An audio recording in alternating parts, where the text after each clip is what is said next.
있는 자니라. 아멘. 우리 옆에 분들과 그렇게 인사합시다. 반갑습니다. 잘 오셨습니다. 그렇게 인사할까요? 네, 감사합니다. 네. 예, 오늘 특별히 또 방문자들이 많이 계십니다. 함께 예배 드릴 수 있어서 기쁘고 행복합니다. 여러분, 역사 속에서 교회가 가장 강력한 시대가 언제였을까요? 세상적으로 보면 중세 시대였다라고 많은 학자들이 이야기합니다.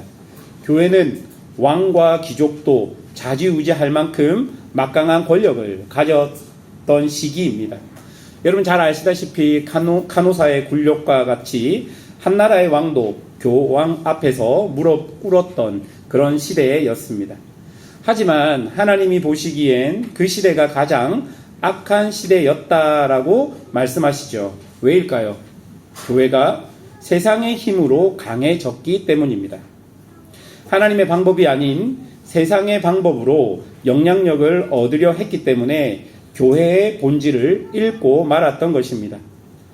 오늘날 교회도 비슷한 평가를 받고 있는 것 같습니다. 어떤 학자는 자금의 교회가 중세의 교회보다 더 악하다는 말까지 할 정도입니다.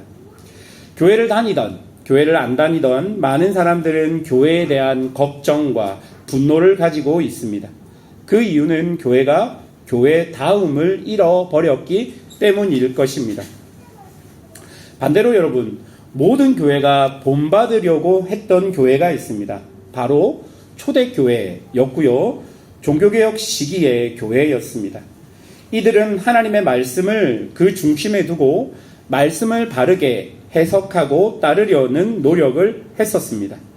그래서 예수님의 삶에 동참했고 그것이 교회를 교회되게 한 힘으로 나타난 것입니다. 베드로전서, 오늘 우리의 본문이 되는 베드로전서의 수신자들도 세상과 타협하려는 유혹 속에 있었던 것 같습니다.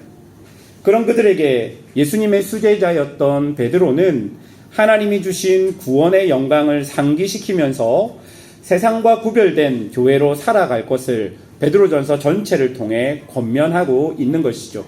그런 큰 맥락에서 오늘 우리 본문을 한번 살펴보았으면 좋겠습니다. 교회가 어떻게 교회다움을 지킬 수 있을지, 베드로가 무슨 말을 하는지 한번 같이 살펴보겠습니다. 첫 번째로 말씀입니다. 교회가 교회다움을 지키기 위해서 하나님의 말씀이 필요합니다. 하나님의 말씀은요, 성도들에게 아무리 강조하고 강조해도 변함없이 또 강조해야 하는 것입니다. 왜냐하면 말씀은 우리 신앙의 목적지로 안내하는 만고불변의 진리이기 때문입니다. 베드로전서 1장 24절과 25절 이렇게 이야기합니다. 들어보십시오. 그러므로 모든 육체는 풀과 같고 그 모든 영광은 풀의 꽃과 같으니 풀은 마르고 꽃은 떨어지되 오직 주의 말씀은 세세토록 있도다 하였으니 너희에게 전한 복음이 곧 이 말씀이니라. 이렇게 하나님의 말씀이 영원토록 변하지 않으니까 우리는요, 그 말씀은 따라가면 된다라는 것입니다. 그렇다면 어떤 모습이 하나님의 말씀을 따라가는 것일까요? 어떤 모습이 영원하신 하나님의 말씀을 따라가는 모습일까요? 오늘 본문 2장 1절을 보십시오. 2장 1절입니다. 그러므로 모든 악독과 모든 기만과 외식과 시기와 모든 비방하는 말을 버리고 라고 이야기합니다. 여러분, 오늘 우리가 읽었던 2장 1절을 한마디로 설명하면 이런 모습들은 세상의 모습이라는 것입니다. 그러니까 베드로는 하나님의 말씀이 절대로 변하지 않으니 혹시라도 너희 속에 세상의 어떤 모습이 있다면 세상의 것을 버리고 하나님의 말씀을 따르라 라고 이야기하는 것이죠.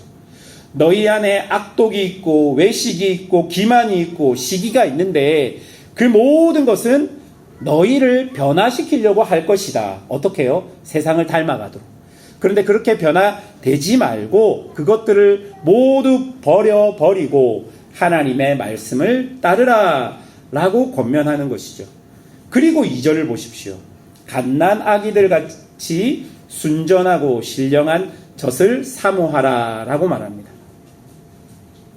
여러분은 1절, 2절을 보시면 어떤 생각이 드십니까? 1절에서는 악독, 기만, 외식, 시기, 비방, 여러분 이런 것들을 이야기하면서 마치 이런 곳이 세상이다라고 말하는 것 같습니다. 그런데 2절에 보니까요, 그런 곳에서 어떻게 살으라고 합니까? 갓난 아기같이 순전하고 신령한 젖을 사모하라고 말하고 있는 것이죠.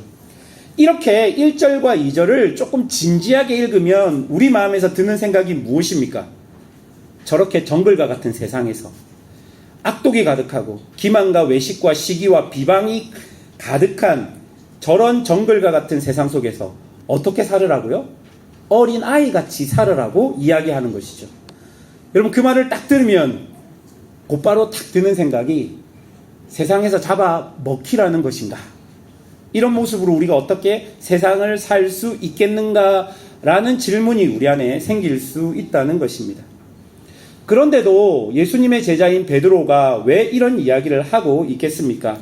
그것은 우리가 교회이기 때문입니다. 우리가 하나님의 백성이기 때문입니다. 여러분 생각해 보십시오. 정글과 같은 세상이라면 그런 세상에서 나의 힘과 나의 생각을 의지해서 사는 것이 나을까요? 아니면 하나님의 말씀을 따라 사는 것이 나을까요? 베드로가 생각할 때는 정글과 같은 세상에서 너희의 힘보다는 하나님의 말씀, 변하지 않는 하나님의 말씀을 따라 사는 것이 더 낫다라고 생각했기 때문에 1절, 2절에서 우리에게 그런 권면을 하고 있는 것입니다. 여러분, 정글과 같은 세상에서 하나님의 말씀만이 우리를 살릴 수 있습니다. 오직 말씀만이 정글과 같은 세상 속에서 우리에게 참된 자유를 줄 수 있는 것입니다. 오직 말씀만이 우리를 견디게 하고 잘할 수 있게 한다라는 것을 베드로가 강조하고 있는 것이죠. 어떤 미국 목사님께서 10살짜리 여자아이에게 어떤 미국 목사님에게 10살짜리 여자아이가 이렇게 질문했었습니다. 목사님, 제가 그리스도인인지 아닌지 어떻게 알 수 있습니까? 그러자 목사님께서는 그 아이에게 되묻는 질문들을 했습니다. 너는 예수님이 하나님의 아들인 것을 믿니? 또 예수님의 십자가와 그 십자가가 나의 죄를 위한 것임을 믿는지, 예수님의 부활을 믿는지, 이런 여러 가지 것들을 그 10살짜리 아이에게 질문하고 그 아이는 이 질문에 다 네라고 대답했습니다. 그리고 목사님은 그 아이에게 너는 그리스도인이란다 라고 말씀해 주었답니다. 그리고는 예수님을 사랑하는지, 예수님을 찬양하고 싶은지, 성경을 읽고 싶은지 묻고 그런 것들이 있어야 그리스도인이라는 것을 다시 설명해 줍니다. 여러분, 그리스도인이라는 것은요, 모든 진리의 사실을 믿는 데서 끝나지 않고 그런 갈망을 가지고 이 땅을 살아가는 것입니다. 아무리 세상이 정글과 같이 악독해도 하나님의 말씀을 사모하는, 갈망하는 그런 모습이 있어야 우리는 그리스도인이 될 수 있다는 것을 알려주는 것이죠. 이런 열망들이 우리를 세상 속에서 그리스도인처럼 살게 만드는 것입니다. 여러분 3절을 보세요. 3절을 보시면 세번역 성경으로는 이렇게 번역합니다. 여러분은 주님의 인자하심을 맛보았습니다.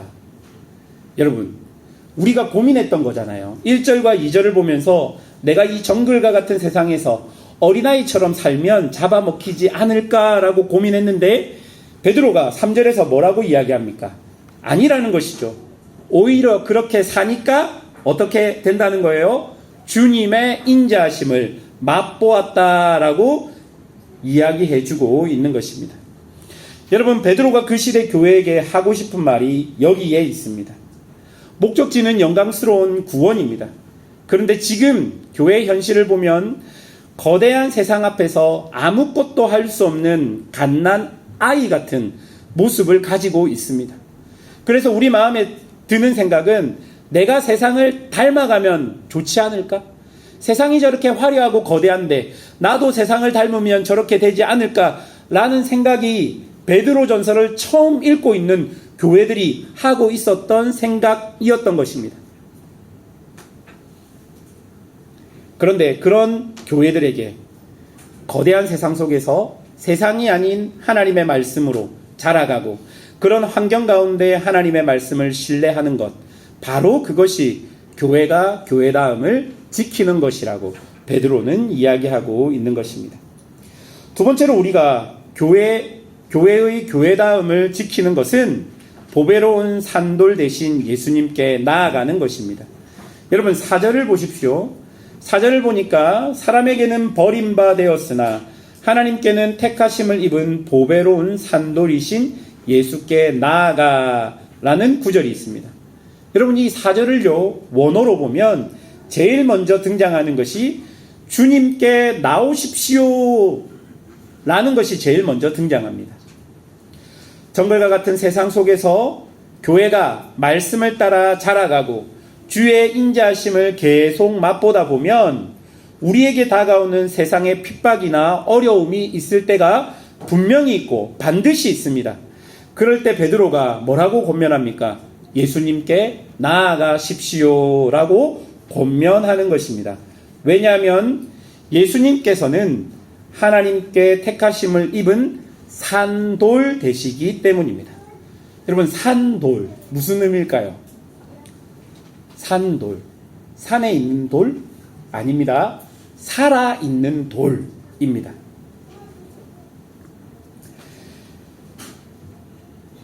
여러분 이 말은요 예수님께서 그 시대 성전을 대처할 살아있는 돌이라는 의미입니다. 여러분 그 시대 성전이 있었습니다. 그런데 성전은 원래 하나님이 임재하는 곳이자 우리가 하나님을 만나는 장소였습니다. 그런데 그 시대 성전은 더 이상 하나님이 계신 성전이 되지 않았습니다. 그래서 예수님은 요한복음 2장 19절에서 이 성전을 헐라 내가 사흘 동안 일으키리라 라고 말씀하시면서 자신이 살아있는 성전 된 것을 말해주고 있는 것이죠. 이렇게 참 성전 되신 예수님 안에서 우리는 하나님의 임재를 느끼고 하나님을 만날 수 있습니다.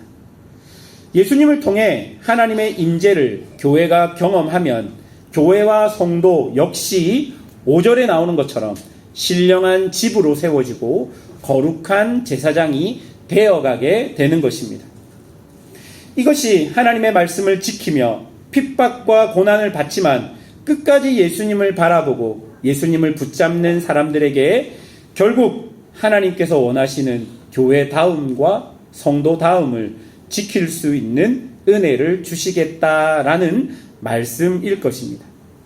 사랑하는 여러분, 예수님은요 살아있는 하나님의 성전이 되신 분입니다. 그분이 어떻게 그런 산돌이 되셨는지 7절 하반절을 보면요 이 돌은 원래 건축자들이 쓸모없다고 버린 돌이었습니다. 이 말은요 오래전부터 메시아를 기다리던 사람들이 하나님의 아들 메시아 예수를 보고 쓸모없는 존재처럼 십자가에 못 박았다는 말입니다. 그러나 하나님께서 어떻게 하셨습니까? 그분을 머릿돌로 삼으셨습니다. 여러분 이것이 하나님의 원리입니다. 여러분 잘 기억하십시오. 이것이 하나님의 원리입니다. 하나님은 진실하게 하나님의 뜻을 쫓는 사람들, 그러니까 2절의 말씀처럼 갓난 아이들처럼 순전하고 신령한 젖을 사모하는 자들을 절대로 6절 하반절의 말씀처럼 부끄러움을 당하지 않게 하신다라는 것입니다. 이게 버림받은 예수님께서 하나님께서 그를 높인 하나님의 원리입니다. 잘 기억하십시오. 여러분이 하나님의 말씀을 지켜 살아가면 여러분의 인생은 하나님이 책임지십니다. 여러분 보이지 않는 것 같아도 하나님을 여러분이 믿고 있다면, 하나님을 열망하고 갈망하고 있다면 여러분은 하나님께서 여러분을 지키시고 부끄러움을 당하지 않게 하시는 것이죠. 그러니 세상이 아무리 거대하게 여러분에게 다가와도 여러분에게 교회됨의 정체성을 잃어버려라, 성도로 살지 말고 교회 갈 때만 거룩하게 살아라, 세상에서는 그냥 세상하고 똑같이 살아라, 세상이 그렇게 이야기해도 여러분이 여러분의 신앙을 가지고 믿음을 가지고 하나님을 신뢰하고 살아간다면 하나님께서 여러분을 하나님의 원리대로, 예수님께서 십자가에 못 박히셨지만 부활로 하나님의 영광을 나타냈던 것처럼 여러분의 인생 속에도 그런 은혜가 반드시 있을 것입니다. 왜냐하면 그것이 하나님의 원리입니다.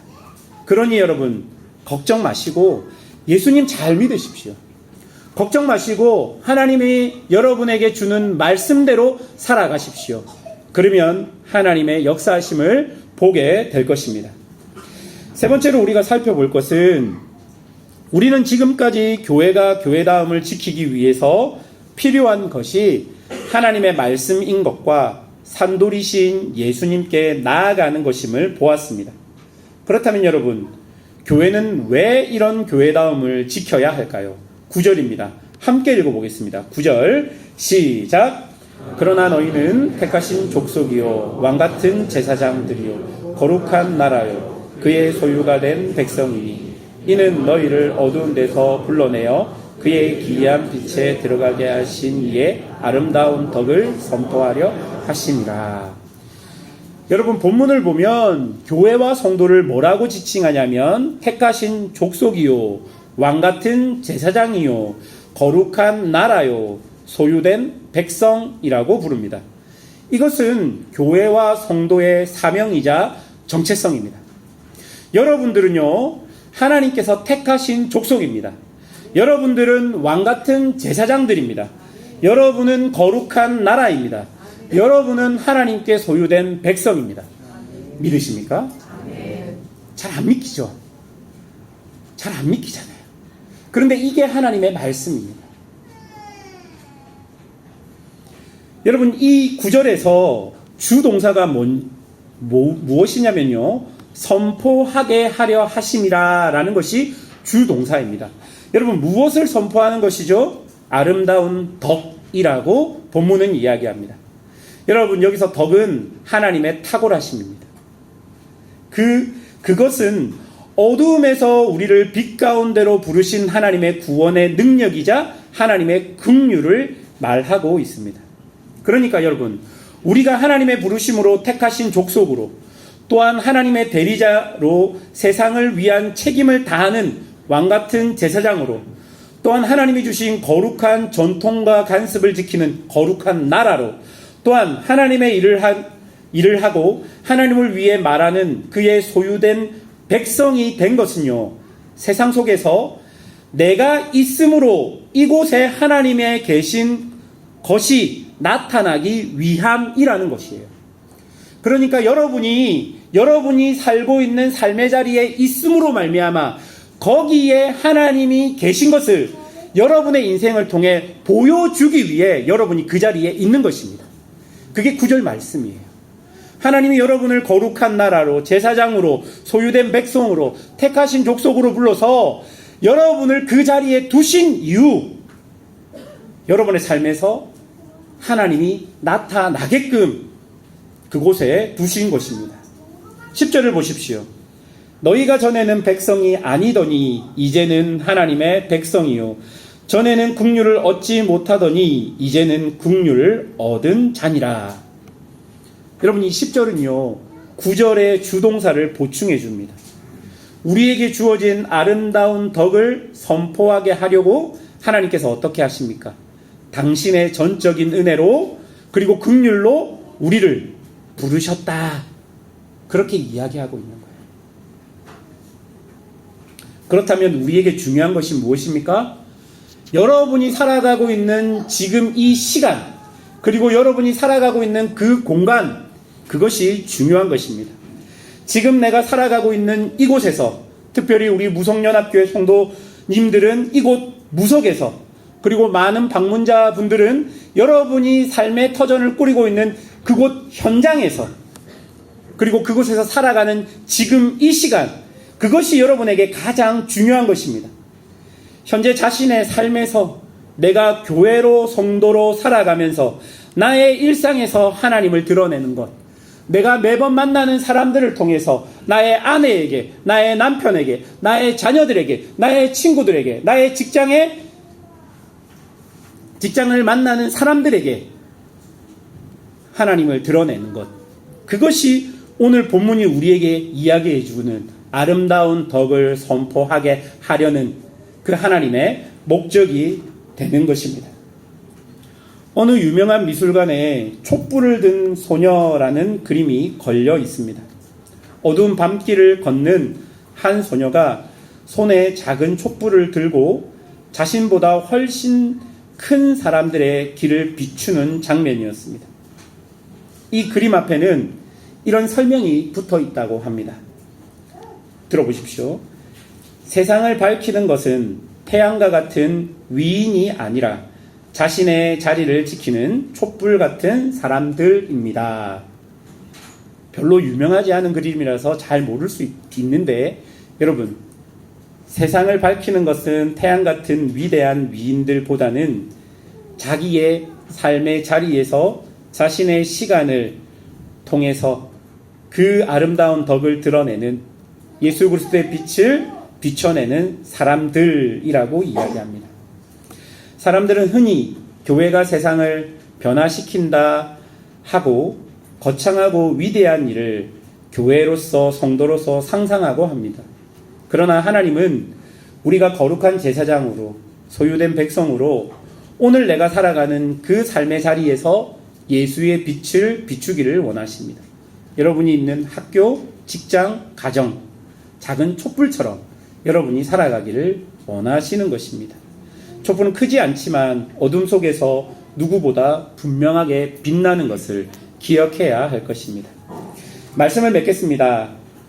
오늘 우리는 교회가 교회다움을 지키기 위해 반드시 붙들어야 할 세 가지를 살펴보았습니다.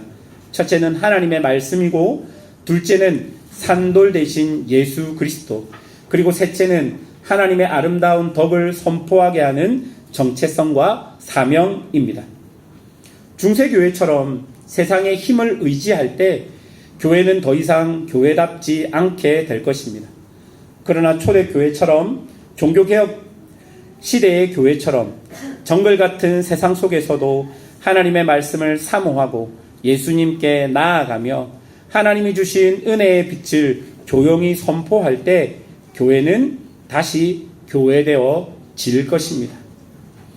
하나님은 지금 이 시간 우리가 있는 이곳에서 작은 촛불처럼 빛을 비추며 살아가기를 원하십니다. 여러분, 화려하지 않아도 괜찮습니다. 세상에서 눈에 띄지 않아도 괜찮습니다. 여러분 주어진 자리에서 여러분에게 주어진 아이들을 잘 키우시고요. 그리고 여러분의 직장에서 여러분이 지금 하고 있는 여러 가지 일들을 성실히 잘 하십시오. 그것으로 충분합니다. 그곳에서 하나님을 붙드시고 그곳에서 하나님의 아름다운 덕을 드러내며 살아가는 것, 그것이 바로 성도로서 교회로서 살아가는 것입니다. 우리는 그저 가난하기처럼 오늘도 신령한 젖을 사모하며 하나님의 말씀 앞으로 나아가면 됩니다. 그러면 버림받은 돌 같으나 결국 머릿돌 대신 예수님처럼 세상에서 무시받을지라도 하나님 앞에서 귀한 산돌같이 세워져 갈 것입니다. 사랑하는 성도 여러분, 아무리 세상이 어두워도 교회는 하나님의 말씀과 예수님을 붙들고 하나님의 덕을 선포하는 삶을 포기하면 안 됩니다. 그것이 바로 교회의 모습이라는 것을 기억하시면서 이번 주어진 한 주도 그렇게 하나님의 백성으로 살아가는 은혜가 있기를 축원합니다. 함께 기도하겠습니다.